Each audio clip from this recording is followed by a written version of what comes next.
គេសួស្តីបងប្អូនទាំងគ្នាអញ្ចឹងយើងដល់មេរៀនដែលសំខាន់មួយទៀតហើយគឺទាក់ទងនឹងការគ្រប់គ្រងអារម្មណ៍ណាក្នុងការជួញដូរទៅលើវិស័យ trading ឬការជួញដូរទៅលើវិស័យមាសហ្នឹងឯងបាទហាញចេញមាសបាទអញ្ចឹងយើងដឹងស្រាប់ហើយគឺយើងតែងតែឮថា forex នឹងគឺជា scam បាទ forex នឹងគឺជាការបោកប្រាស់ឬ forex គឺជាការ gambling បាទដោយសារតែគាត់អត់មានការគ្រប់គ្រងអារម្មណ៍របស់គាត់បាទអញ្ចឹងកាលណាតែយើងអត់មានការគ្រប់គ្រងអារម្មណ៍ឬមួយយើងអាចគ្រប់គ្រងអារម្មណ៍យើងបានណាគឺទីវិស័យហ្នឹងនឹងខ្លាយទៅជា gambling automatically បាទអញ្ចឹងគេយើងមកសិក្សាជាចម្រៅថាហេតុអ្វីបានមនុស្សភាគច្រើនគិតថាវាជា gambling ហើយមនុស្សភាគច្រើនគិតថាជាកា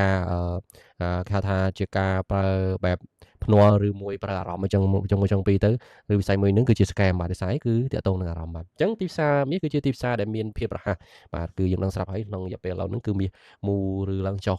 រហូតដល់មានថ្ងៃខ្លាំង100លេខទៅ200លេខបាទអញ្ចឹងបងប្អូនគឺនឹងមានការផ្លាស់ប្ដូរខ្លាំងការគ្រប់គ្រងអារម្មណ៍ emotional control គឺជាគន្លឹះសំខាន់សម្រាប់ភាពជោគជ័យឬគេហៅថារក profit របស់ trader របស់យើងអញ្ចឹងយើង trade យើងដើម្បីរក profit អញ្ចឹងបើសិនជាយើងអារម្មណ៍អត់អារម្មណ៍មុំមកយើងទៅ trade យើងអត់មានការចំណេញទេអញ្ចឹងអារម្មណ៍គឺវាមានផលប៉ះពាល់ខ្លាំងមែនទែនសម្រាប់បងប្អូន trader អញ្ចឹងណាអូខេអញ្ចឹងយើងមកយល់ថាហេតុអ្វីបានអារម្មណ៍សំខាន់បាទអូខេអញ្ចឹងទី1យើងនិយាយពី volatility បាទអញ្ចឹងខ្ពស់អញ្ចឹងមានន័យថាទីផ្សារមាន volume ណាខ្ពស់ដែលធ្វើឲ្យតម្លៃផ្លាស់ប្ដូរយ៉ាងលឿននិងខ្លាំងក្នុងរយៈពេលខ្លីអញ្ចឹងយើងដឹងស្រាប់ហើយនៅពេលដែលយើងឡើងចុះលឿនធ្វើឲ្យយើងឆាប់ភ័យបាទជាពិសេសបងប្អូនដែល trade នៅក្នុង time frame 1នាទីបាទបងប្អូនដែល trade ក្នុង time frame 1នាទីបាទហើយ5នាទីឬមួយ15នាទីគឺតែងតែជួបអារម្មណ៍បែបនេះគឺមានន័យថាវាធ្វើការឡើងចុះលឿនបាទអញ្ចឹងក្នុងទីផ្សារមានក្នុងរយៈពេលឥឡូវបងប្អូនដឹងស្រាប់ហើយគឺវាមានការឡើងចុះលឿនមែនទែនអញ្ចឹងអ្វីដែលធ្វើឲ្យទីផ្សារឬអារម្មណ៍របស់យើងនឹងខ្លាចគឺពីច្រើនគឺគាត់ចេញពីការផ្លាស់ប្ដូរទៅលើតម្លៃហាងចេញមាសនឹងលឿនឯងបាទអញ្ចឹងគឺបើសិនជាយើងអត់មានការគ្រប់គ្រងអារម្មណ៍ច្បាស់លាស់ទេគឺយើងអាចនឹងមានការខាតបង់អញ្ចឹងទៅបាទអូខេអញ្ចឹងយើងចំណុចទី2គឺតាក់ទងនឹងអារម្មណ៍បាទតាក់ទងនឹងអារម្មណ៍គឺអារម្មណ៍ខ្លាំងគឺភាពរហ័សនៃទីផ្សារអាចធ្វើឲ្យ trader មានអារម្មណ៍ខ្លាំងដូចជាភ័យខ្លាចនិងចង់រកប្រាក់ចំណេញលឿនអញ្ចឹងអារម្មណ៍ពេលខ្លះក៏យើងចង់បានលឿនដែរណាអញ្ចឹងអាការដែលយើងចង់បានចំណេញលឿនដែលការដែលយើងចង់បានប្រាក់ចំណេញលឿនអានឹងគឺធ្វើឲ្យវាប៉ះពាល់ដល់អារម្មណ៍របស់យើងដែរអញ្ចឹងសូមឲ្យបងប្អូនមានកំណត់គោលដៅច្បាស់លាស់ target ច្បាស់លាស់ហើយនឹងគោលការណ៍របស់បងប្អូនច្បាស់លាស់ហើយនឹង strategy របស់បងប្អូនច្បាស់លាស់គឺយើងធ្វើឲ្យអារម្មណ៍អត់មានការភ័យខ្លាចទេបាទទី3គឺតាក់ទងនឹងការសម្រេចចិត្តខុសអញ្ចឹងច្បាស់ណាស់បើសិនជាបងប្អូនគ្រប់គ្រងអារម្មណ៍អត់បានគឺធ្វើឲ្យបងប្អូនធ្វើការសម្រេចចិត្តខុសហើយចូលក្នុងការខុសគឺធ្វើដោយគ្មានការគ្រប់គ្រងអារម្មណ៍អាចនាំធ្វើឲ្យការសម្រេចចិត្តខុសនិងខាតទុនយ៉ាងឆាប់រហ័សចឹងអានេះវាកាត់ចេញពីគេបើសិនជាយើងប្រើអារម្មណ៍ក្នុងការ trade គឺអត់ចូលទៅតាមផែនការរបស់យើងទេអញ្ចឹងធ្វើឲ្យយើងធ្វើការ entry ឬមួយការចូល buy ចូល sell ហ្នឹងគឺវាខុសទៅតាមផែនការរបស់យើងបាទអញ្ចឹងហ្នឹងជាអារម្មណ៍បាទដែលសំខាន់ចំពោះអារម្មណ៍ណាបងប្អូនអូខេអញ្ចឹងអារម្មណ៍សំខាន់ក្នុងការ trading បាទគឺទីមួយយើងនិយាយពី fear ការភ័យខ្លាចបាទបិទនេះគឺជាអារម្មណ៍លើកទី1ដែលបងប្អូនតែងតែជួបពិសេស trader ថ្មីfear ការភ័យខ្លាចបិទ trade លឿនពេកមុនពេលដែលត្រូវការបាទអញ្ចឹងឧទាហរណ៍យើងដាក់ TP នៅ4715ប៉ុន្តែដល់ពេលដែលមាសឡើងដល់4700យើងធ្វើការ close មុនបាទទាំងដែលជាក់ស្ដែងទីផ្សារវាឡើងដល់4715ហើយពេលខ្លះក៏វាហួសទៅលើនឹងទៀតអញ្ចឹងអានេះយើងភ័យខ្លាចដោយសារទី1យើងចូលលឿនពេកទី2ដោយសារយើងចូល lot size ធំពេកហើយទី3ដោយសារតែយើងចូលអត់មានការ set up ត្រឹមត្រូវបាទហើយទី4គឺយើងចូលនៅពេលដែលយើងអត់ទំនេរបាទទី5គឺពេលខ្លះយើងចូលអត់មានផែនការណាច្បាស់លាស់យើងចង់ចូលទៅណាក៏ចូលទៅពេលខ្លះពងជិះម៉ូតូក៏ចូលពងបើកហាងក៏ចូលអញ្ចឹងអារម្មណ៍ភ័យខ្លាចកន្លែងហ្នឹងហើយឧទាហរណ៍ថាយើងចូល lot size ធំ over trade អញ្ចឹងឧទាហរណ៍យើងមានដល់ទុន100ឡាតែយើងចូលអីគេដល់0.010 0.20អញ្ចឹងទៅធ្វើឲ្យយើងភ័យខ្លាចតែបើសិនយើងចូល0.01អត់មានការភ័យខ្លាចទេបាទឡើងចុះប៉ុណ្ណាក៏យើងអត់មានការខ្លាចទេបាទយើងធ្វើម៉េចចូលឲ្យវាសមាមាត្រនឹងដើមទុនរបស់យើងកាលណាតែយើងចូលសមាមាត្រជាមួយដើមទុនរបស់យើងគឺយើងអត់មានភាពភ័យខ្លាចក្នុងនឹងដែរបាទអូខេអញ្ចឹងទី2គឺតទៅនឹង grade បាទការលុបលន់បាទអញ្ចឹងការលុបលន់វាសំខាន់ណាស់បងប្អូនមានន័យថានៅពេលដែលយើងចង់បាន profit ច្រើនពេកមិនព្រមបិទ trade ហ្នឹងតាម plan របស់យើងនឹងធ្វើយើងមានការភាពលុបលន់អញ្ចឹងអាភាពលុបលន់នឹងឯងវាធ្វើឲ្យយើងផ្ដល់គេហៅថាធ្វើឲ្យយើងអាចប៉ះពាល់ដល់ហានិភ័យធ្ងន់ធ្ងរបាទអញ្ចឹងបានខ្ញុំតែនិយាយថាយើងត្រូវមានផែនការច្បាស់លាស់យើងត្រូវមាន profit ច្បាស់លាស់ថាក្នុងមួយថ្ងៃយើងគួរតែយក profit ប្រមាណ50 100 500 200ឬឲ្យវាច្បាស់លាស់បែបហ្នឹងបាទគុំមានភាពលុបលន់ហើយនៅពេលណាដែលយើងបាន profit ហ្នឹងហើយយើងឈប់វាសិនទៅបាទបងប្អូនអញ្ចឹងយើងឈប់ឲ្យយើងអាចយកលុយ profit ហ្នឹងយកទៅធ្វើឲ្យផ្សេងបាទដូចជាការទិញរបស់ឲ្យខ្លួនឯងស្រឡាញ់ទិញកាដូឬមួយទៅជួយអ្នកផ្ទះយើងឬមួយជួយបង់ទឹកបង់ភ្លើងឲ្យយើងទៅយើងយកលុយដែល profit ហ្នឹងយើងយកទៅបែងចែកទៅខាងហ្នឹងវិញបាទឬមួយយើងជួយទៅលើគេហៅថាសាធារណៈឬមួយយើងជួយទៅលើ multi aim មួយចំនួនទៅអញ្ចឹងដើម្បីកុំឲ្យយើងធ្វើការលុបលន់គឺយើងកុំគេហៅថា trade សន្សំចៃបាទ trade សន្សំធ្វើឲ្យយើងធ្វើការមាន balance ច្រើនតែអាការ trade សន្សំហ្នឹងក៏វាជួយយើងដែរពេលខ្លះប៉ុន្តែតើបងប្អូនចេះ risk management ឲ្យបានត្រឹមត្រូវបាទអញ្ចឹងដល់ពេលណាដែលបងប្អូនបានត្រប់ target ហើយគឺបងប្អូនត្រូវតែរៀនឈប់បាទអញ្ចឹងអាការកាត់ភាពលុបលន់នេះវាកាត់ចេញពីសកម្មភាពបន្តិចបងប្អូនហ្នឹងឯងអញ្ចឹងដល់ពេលណាដែលយើង hit target របស់យើងហើយគឺយើងសម្រាប់សិនមួយរយៈសិនណាបាទនៅថថ្ងៃហ្នឹង hit target ហើយយើងអាចចាំចូល trade ទេបាទអញ្ចឹងណាអូខេអញ្ចឹង revenge trading បាទជាងអ្នកដែល trade ភាគច្រើនដែលយើង យើងឃើញថាហេតុអ្វីបានគាត់ខាតទៅលើទីផ្សារនឹងច្រើនហេតុអ្វីបានគាត់ខាតបងលើទីផ្សារអញ្ចឹងគឺគាត់ប្រើយុទ្ធសាស្ត្រមួយ revenge trading មានអាចយើងសេះតាមអញ្ចឹងចង់យកវិញភ្លាមបន្ទាប់ពីខាតដោយគ្មានការគិតគូរបាទអញ្ចឹងនេះគឺសំខាន់មែនទែនដល់ពេលណាដែលបងប្អូនដាច់ account បាទ earning account ហ្នឹងគឺបងប្អូនកុំព្យាយាមចូលនៅក្នុង immediately ឬកុំចូលភ្លាមអញ្ចឹងបងប្អូនដកគេហៅថាពីទីផ្សារដកខ្លួនពីទីផ្សារមួយរយៈសិនទៅចាំពេលណាដែលបងប្អូនអារម្មណ៍ល្អវិញឬពេលណាដែលបងប្អូនរៀងថាសប្បាយចិត្តជាងមុនឲ្យបងប្អូនចាំចូលក្នុងទីផ្សារ trading បាទហើយការចូលរបស់បងប្អូនគឺការចូលទៅពេលណាដែលបងប្អូនមានការ set up plan ត្រឹមត្រូវអញ្ចឹងយើងអត់ revenge trading ទេបាទគឺយើងអត់មាន set ដាក់យក set តាមទេហើយទីផ្សារយើងមិនអាចសងសឹកទេបាទអញ្ចឹងបើសិនជាបងប្អូនយក revenge trading នោះយកមកប្រើប្រាស់ក្នុងការជា strategy របស់បងប្អូនគឺបងប្អូនអត់មានភាពថាជោគជ័យក្នុងទីផ្សារហ្នឹងទេគឺបងប្អូនកាន់តែខាតទៀតអញ្ចឹងអានេះដែលជាចំណុចមួយដែលបងប្អូនតែងតែខាតច្រើនហើយពិសេសគឺអ្នកដែលខ្ញុំជួបគឺពីច្រើនគាត់តែងតែយក set ដាក់យក set តាមបាទអញ្ចឹងឥឡូវឧទាហរណ៍ថាក្នុងមួយថ្ងៃយើងកំណត់ខាតតែ$50កំណត់ខាតតែ$100អីប៉ុណ្ណឹងអញ្ចឹងខាតប៉ុណ្ណឹងយើងឈប់ trade ដែរអញ្ចឹងបើសិនជាខាតលើនោះគឺយកចូល trade ទេគឺយើងគេហៅថាបង្កើត target ខ្លួនយើងឬយើង set target ឲ្យបានត្រឹមត្រូវសូម្បីជា TP ក៏ដោយតែបើយើងចំណេញបាន$50ទៅ$100គឺយើងឈប់ trade បាទអញ្ចឹងទៅតាម target របស់បងប្អូនអញ្ចឹងកាលណាតា revenge គឺវាអត់បានជួយអីយើងទេបាទមានតែជួយយើងគេហៅថាសាថែមគេហៅថារបួសថែមបាទកន្លែងនេះគ្រូតែនិយាយថាទៅពេលណាដែលយើងចង់នេះយើងគិតដូចជារឿងចិនដូចរឿងចិនមុននឹងគាត់ទៅសងសឹកឯណាម្នាក់ឬអីចឹងអ្វីដែលគាត់ធ្វើគឺគាត់ធ្វើការហាត់ព្យាគុណមុនសិនបាទអញ្ចឹងហាត់ព្យាគុណមុនសិនដូចទុនហ្វីមុនមើលទុនហ្វីទាត់បាល់បាទអញ្ចឹងទុនហ្វីមុននឹងចេះទាត់បាល់ទុនហ្វីទៅជួបគ្រូដើម្បីធ្វើការលេងបាល់ទាត់អីចឹងសិនទៅយើងឃើញមាន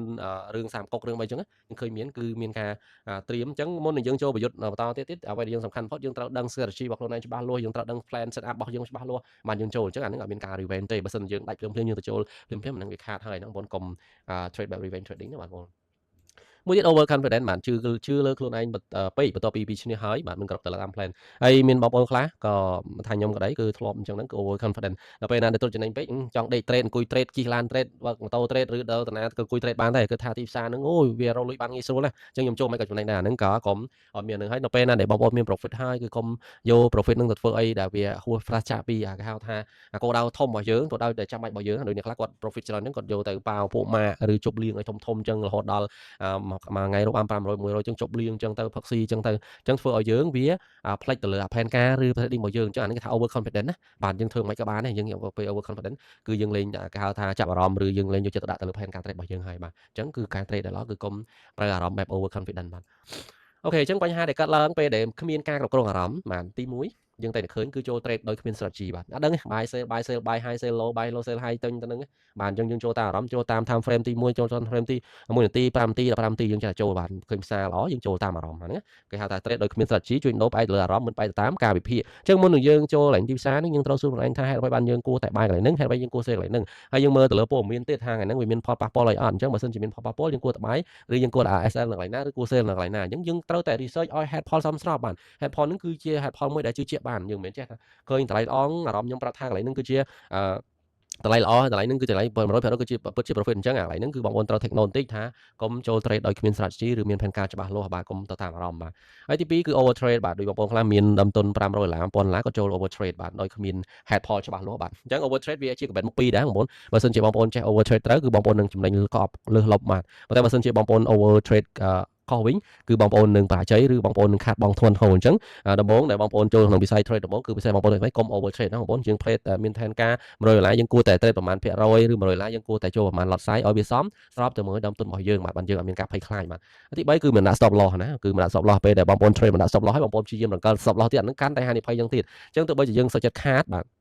ទោះបីជាវាត្រូវ SL ឬ stop loss យ៉ាងណាក៏ដោយយើងសុខចិត្តខាតប៉ុន្តែយ៉ាងហោចណាស់គឺយើងត្រូវតែរក្សាដើមទុនបានឥឡូវឧទាហរណ៍មួយចុះបើសិនជាបងប្អូនមាន500បងប្អូនដាច់100បងប្អូនសល់400មែនទេអញ្ចឹងបើសិនជាបងប្អូនដាច់250គឺបងប្អូនសល់250ប៉ុន្តែក្នុងលក្ខខណ្ឌមួយដែលបងប្អូនដាច់ទាំងអស់បាទអញ្ចឹងគឺយើងត្រូវតែរលុយទាំងអស់ហ្នឹងយកមកដើម្បី recover អាលុយដែលយើងដាច់ទៅវិញអញ្ចឹងធ្វើមិនយ៉ាងណាក៏ដោយគឺយើងត្រូវតែរក្សានៅដើមទុនអញ្ចឹងដោយការប្រើ stop loss អញ្ចឹងការដាក់ stop loss យើងមិនចេះតែដាក់ទេណាបងប្អូនការដាក់ stop loss ហ្នឹងគឺយើងត្រូវដាក់បែប smart ហើយ entry បែប smart បាទចូលបែបម៉េចឲ្យវាត្រូវចូលបែបម៉េចឲ្យវាមាន stop loss ខ្លីហើយ TP វែង TP គួរតែច្រើនជាង stop loss 1x2 ឬមួយទៅមិនឲ្យលើពី SL ឧទាហរណ៍តែយើងដាក់ SL 10លេខអញ្ចឹង TP យើងគួរតែ15លេខឬ10លេខ15លេខគឺឬ20លេខអញ្ចឹងទៅបាទអញ្ចឹងដាក់ stop loss ទៅមិនឲ្យវាទៀបជាង TP ហើយរោ zone មួយណាដែលវាមាន stop loss ទូចណាបងប្អូនបាទមាន zone ណាបាទអូខេហើយមួយទៀតតែខាតទុនយ៉ាងឆាប់រហ័សការសម្រេចចិត្តដោយអារម្មណ៍នាំឲ្យខាតទុនបង់រយៈពេលខ្លីអញ្ចឹងបញ្ហាដែលកើតឡើងដែលយើងប្រើអារម្មណ៍ការ trade គឺធ្វើឲ្យយើងឆាប់ខាតធ្វើឲ្យយើងដាច់ account បានលឿនអញ្ចឹងគឺអារម្មណ៍មិនអាចជួយឲ្យយើង trade ចំណេញទេណាបងប្អូនអញ្ចឹងការ trade គ្រប់យ៉ាងគឺកុំប្រើអារម្មណ៍ត្រូវប្រើ strategy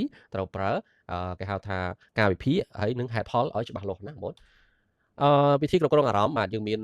ពីយុទ្ធសាស្ត្របាទទី1គឺមានវិន័យបាទសំខាន់ណាគឺយើងត្រូវមានវិន័យការធ្វើអីក៏ដោយគឺបងប្អូនត្រូវមានវិន័យខ្លួនឯងវិន័យមានន័យថាដូចខ្ញុំនិយាយមុនហ្នឹងយើងបាន TP យើងហើយយើងបានប៉ុណ្ណឹងយើងឈប់បាទយើងខាតបងឬ stop loss យើង stop loss ហើយយើងគួរតែឈប់បាទក្នុងរយៈពេលថ្ងៃហ្នឹងឬ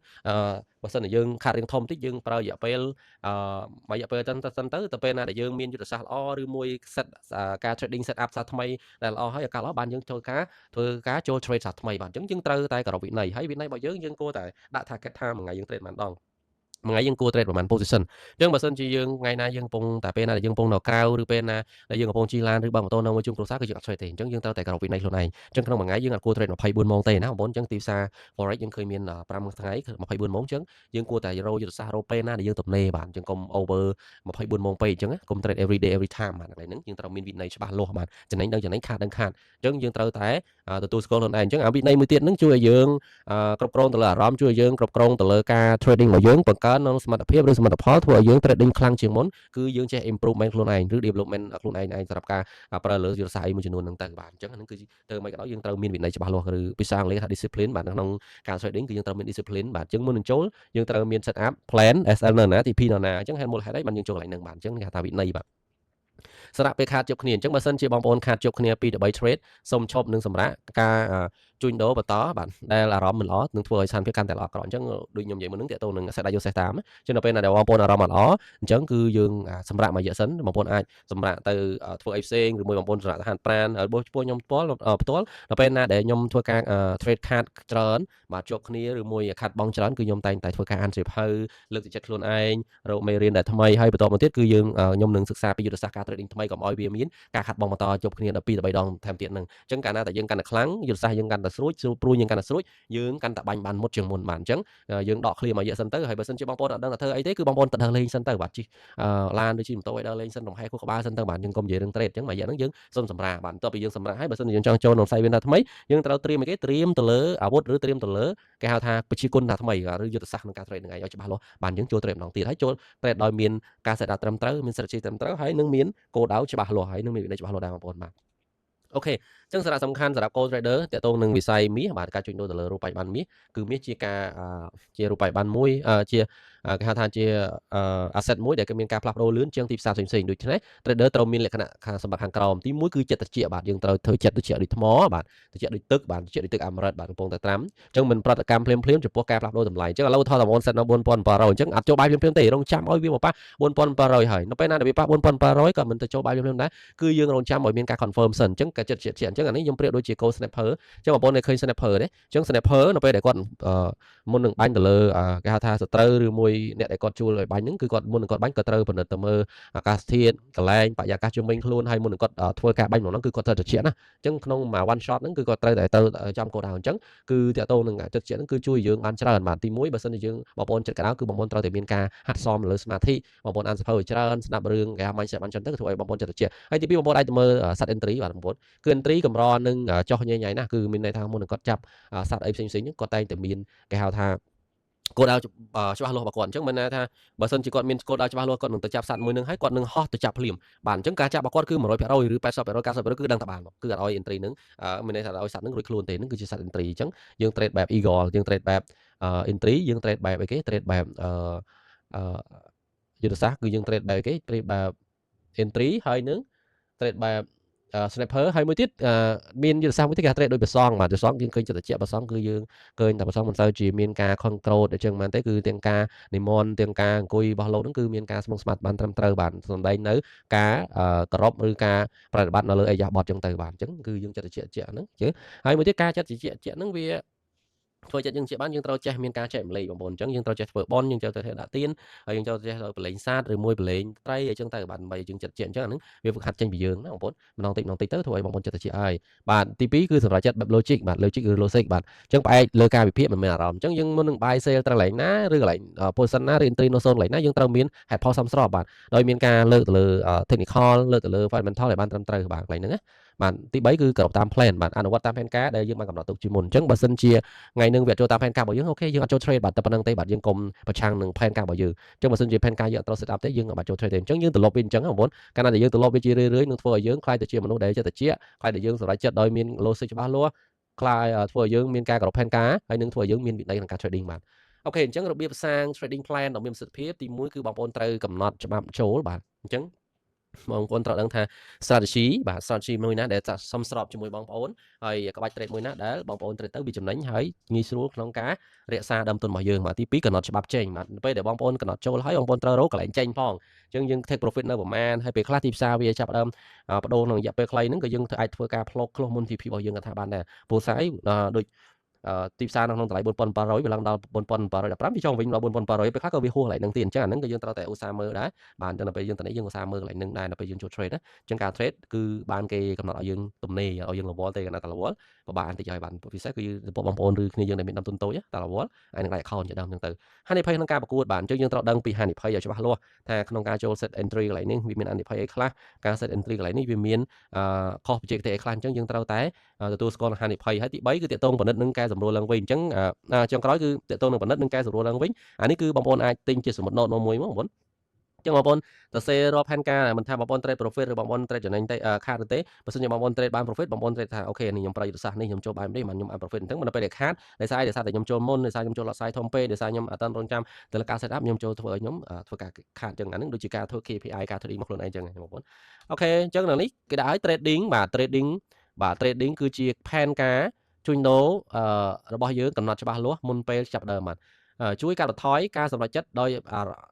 អារម្មណ៍និងធ្វើឲ្យអ្នកជួញដូរដោយមានវិន័យនិងសេរីភាពបាទអញ្ចឹងមានថាជួយកាត់បន្ថយការសម្រេចចិត្តដោយអារម្មណ៍បាទអញ្ចឹងគឺជួយឲ្យយើង trading plan ដែលមានផែនការច្បាស់លាស់ណាធ្វើឲ្យយើងមិនចូលតាមអារម្មណ៍បាទធ្វើឲ្យយើងជួញដូរបែបមានវិន័យនិងស្ថិរភាពបាទកន្លែងហ្នឹងឯងគឺសំខាន់បាទ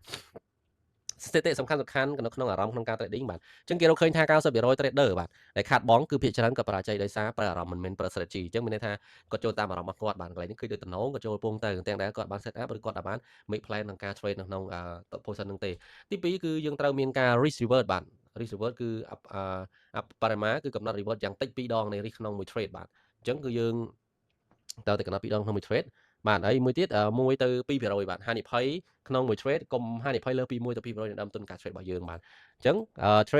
trader ដែលគ្រប់គ្រងអារម្មណ៍បានល្អនឹងមានឱកាសជោគជ័យខ្ពស់ជាងអ្នក trade ដែលមាន strategy ល្អតែគ្មានការគ្រប់គ្រងអារម្មណ៍អញ្ចឹងឃើញទោះបីជាបងប្អូនមាន strategy បែបណាក៏ដោយប៉ុន្តែបើសិនជាបងប្អូនអត់មានការគ្រប់គ្រងអារម្មណ៍ល្អគឺ strategy នឹងលែងមានដំណើរការហើយ strategy នឹងគឺលែងដំណើរការអញ្ចឹងធ្វើឲ្យ strategy នឹងគឺវានឹង fail បាទអញ្ចឹងគឺសំខាន់បំផុតគឺតកតងនឹងការគ្រប់គ្រងទៅលើអារម្មណ៍ការ trading របស់យើងបាទអូខេអញ្ចឹងចុងក្រោយតកតងនឹងការជួញដូរជោគជ័យមិនមែនផ្អែកទៅលើ strategy តែប៉ុណ្ណោះទេប៉ុន្តែផ្អែកទៅលើការគ្រប់គ្រងអារម្មណ៍ផងដែរបាទអញ្ចឹងគ្រប់គ្រងអារម្មណ៍កុំឲ្យយើងខ្លាចកុំឲ្យយើងលោភលន់កុំឲ្យយើងមាន revenge trading គ្រប់គ្រងទៅលើការសម្រេចចិត្តរបស់យើងបាទអញ្ចឹងគឺការគ្រប់គ្រងអារម្មណ៍គឺវាល្អកន្លែងហ្នឹងគឺកាលណាតែយើងធ្វើវាម្ដងតិចទៅយើងលេងខ្លាចហើយយើងលេងលោភលន់ហើយយើងលេងមានការចង់សងសឹកផ្សារនៅពេលយើងខាតអញ្ចឹងទៅបាទអញ្ចឹងមាន plan ច្បាស់លាស់គោរព trading plan និង risk management ជានិច្ចបាទហើយរក្សានៅវិន័យចុងក្រោយគឺរក្សានៅវិន័យ trader មានវិន័យនិងសម្រេចចិត្តត្រជាក់និងមានឱកាសជោគជ័យក្នុងទីផ្សារមាសហ្នឹងបាទអាហ្នឹងអ្វីដែលខ្ញុំសង្ខេបខ្លីៗតាក់ទងនឹង emotional control អញ្ចឹងអាហ្នឹងក៏ជា basic មួយទេអញ្ចឹងបើសិនជាបងប្អូនមានចម្ងល់ឬមានបញ្ហាអីតាក់ទងនឹងការគ្រប់គ្រងទៅលើផ្លូវអារម្មណ៍ឬ emotional control បងប្អូនអាច comment ខាងក្រោមហើយសួរខ្ញុំបន្ថែមបានបាទ